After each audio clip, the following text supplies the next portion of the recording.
Hi, this video is just going to go over what a dictionary is and what are the parts of an entry word in a dictionary. Here's a page out of one of our dictionaries. Dictionaries have been around for quite a while because they help us to know what words mean and how to use them correctly in the English language. We're going to be looking at two different entry words here from our dictionary.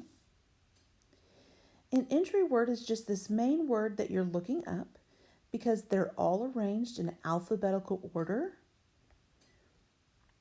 We have the word denounce. You'll notice that it is in bold print. It also is the furthest thing left. Right after it, you'll notice the next three lines are indented in because that's part of the entry for denounce. And then we have another word out for this left, which is dense. And then the next two lines are indented in because that's part of the entry for dense. Besides knowing where the entry word, where the entry starts, the entry word also tells us how to correctly spell words. Before we had phones in our pocket and the internet available, we would have to look up the spelling of words in dictionaries, and they can still be used for that. Also, syllables.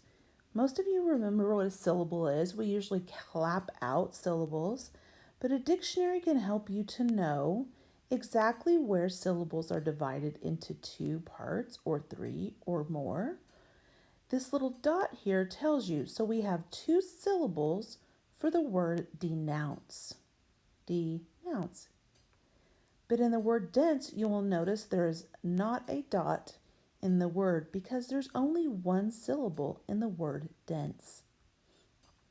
Often, immediately after the entry word, we are given the pronunciation of the word. That is how to say the word. It is usually in parentheses. You will see the pronunciation for the word denounce here and the word dense here. After the pronunciation, we have the definition. Also, sometimes we call it the word meaning or meanings of the words. When I think of a dictionary, that's usually what I think of first, is I need to use a dictionary when I do not know what a word means. Here is the definition for the word denounce.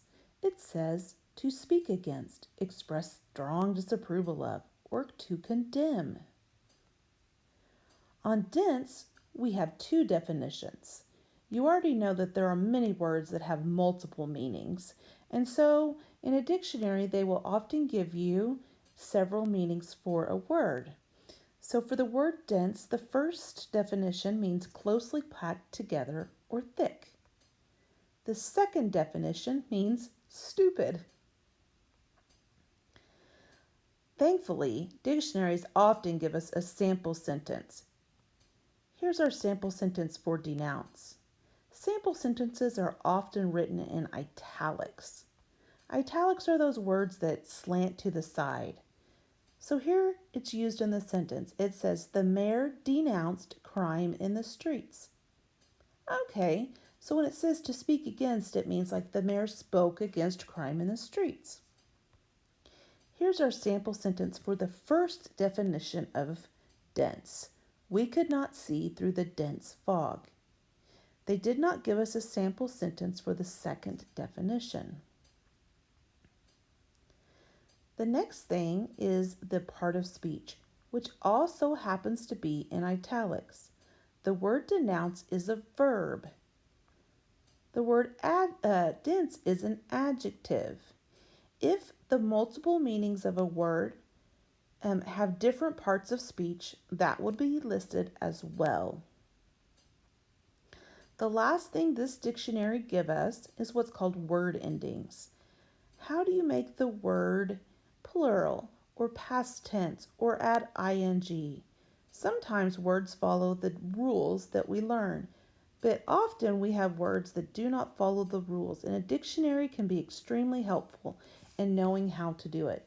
Here we see denounces, adding the S is normal, but you'll also notice it makes it a three-syllable word. Before it was denounce, and now it's denounces.